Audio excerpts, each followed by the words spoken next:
আচলতে ভূপেন বৰা এজন ডাঙৰ কমেডিয়ান, নাম্বাৰ 1 কমেডিয়ান, আৰু ভাৰতীয় জনতা পাৰ্টিয়ে তাক বেষ্ট কমেডিয়ান আজি উপাধি প্ৰদান কৰিলো। কেতিয়াবা তেখেতে কয় মই সন্যাস লম, কেতিয়াবা কয় তেখেতে ভকত ৰূপত যাম। কালি তেখেতে কৈছে মই চাৰিটা নিৰ্বাচন মোৰ চকুৰ আগত হ'ল, মই নেখেলিলো। আজি তেওঁ কৈছে মুখ্যমন্ত্ৰীৰ সপোন। আচলতে ভূপেন বৰা এজন ডাঙৰ কমেডিয়ান, নাম্বাৰ 1 কমেডিয়ান, আৰু ভাৰতীয় জনতা পাৰ্টিয়ে তাক বেষ্ট কমেডিয়ান আজি উপাধি প্ৰদান কৰিলো। সমাগত নিৰ্বাচন, নিজৰ সমষ্টি বুথৰ কাৰ্যকৰ্তাসকলত বহিলো, কি ধৰণে আমি ইলেকশ্যনটো পৰিচালনা কৰিম, এটা ভাল ফলাফল দিব লাগিব। বুথৰ কাৰ্যকৰ্তাসকলক সুধিলো ক'ত অসুবিধা আছে, এনেকৈ আমি এটা সামগ্ৰিক কিছু ষ্ট্ৰেটেজি কৰিলো। যেটো 26 তাৰিখৰ আমাৰ নিৰ্বাচন আছে, লগতে 4 তাৰিখে আমাৰ নমিনেশ্যন আছে, তাৰো অলপ প্ৰস্তুতি সভা পাতিলো। এনেকৈ সামগ্ৰিক অকণমান কথা পাতিলো। আজিৰ পৰা বিধায়কৰ দায়িত্বটো 26 তাৰিখলৈকে বুথৰ সভাপতিৰ হাতত অৰ্পণ কৰিলো।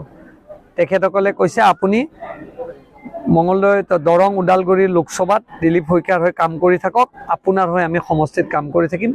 ৰাইজে কাৰ্যকৰ্তাই মোক সন্মতি দিছে আৰু তেখেতসকলৰ কথাৰ ওপৰত ভৰসা কৰি মই মঙলদৈ হওক বা বাহিৰলৈ নিৰ্বাচনত কিছু প্ৰস্তুতিৰ কাৰণে যাম। তাৰেই সকলো সামগ্ৰিক এটা কথা আমি পাতিলোঁ। খুব ভাল ফলাফল দিলীপ শইকীয়াই দিব, ইয়াৰ কমলপুৰৰ পৰা পাব বুলি আমি আশা কৰিছোঁ।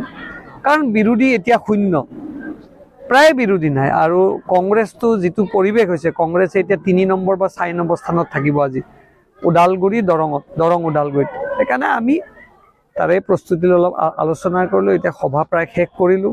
কিছু প্ৰস্তুতিৰ বিষয়ে আমাৰ কাৰ্যকৰ্তাই কথা পাতি আছে। এতিয়া মঙলদৈলৈ যাম, তাতে আৰু সভা আছে। আচলতে ভূপেন বৰা এজন ডাঙৰ কমেডিয়ান, নাম্বাৰ 1 কমেডিয়ান, আৰু ভাৰতীয় জনতা পাৰ্টিয়ে তাক বেষ্ট কমেডিয়ান আজি উপাধি প্ৰদান কৰিলো। কেতিয়াবা তেখেতে কয় মই সন্যাস লম, কেতিয়াবা কয় তেখেতে ভকত ৰূপত যাম।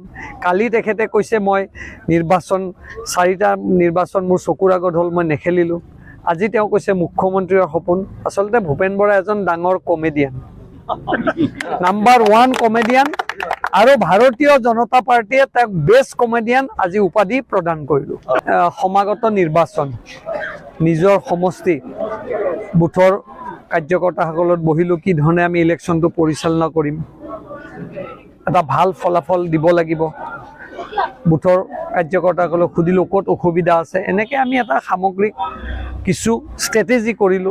যেটো 26 তাৰিখৰ আমাৰ নিৰ্বাচন আছে, লগতে 4 তাৰিখে আমাৰ নমিনেশ্যন আছে, তাৰো অলপ প্ৰস্তুতি সভা পাতিলো। এনেকৈ সামগ্ৰিক অকণমান কথা পাতিলো। আজিৰ পৰা বিধায়কৰ দায়িত্বটো 26 তাৰিখলৈকে বুথৰ সভাপতিৰ হাতত অৰ্পণ কৰিলো। তেখেতসকলে কৈছে আপুনি মঙলদৈ, দৰং, ওদালগুৰি লোকসভাত দিলীপ শইকীয়াৰ হৈ কাম কৰি থাকক, আপোনাৰ হৈ আমি সমষ্টিত কাম কৰি থাকিম। ৰাইজে কাৰ্যকৰ্তাই মোক সন্মতি দিছে আৰু তেখেতসকলৰ কথাৰ ওপৰত ভৰসা কৰি মই মঙলদৈ হওক বা বাহিৰলৈ নিৰ্বাচনত কিছু প্ৰস্তুতিৰ কাৰণে যাম। তাৰেই সকলো সামগ্ৰিক এটা কথা আমি পাতিলোঁ। খুব ভাল ফলাফল দিলীপ শইকীয়াই দিব, ইয়াৰ কমলপুৰৰ পৰা পাব বুলি আমি আশা কৰিছোঁ।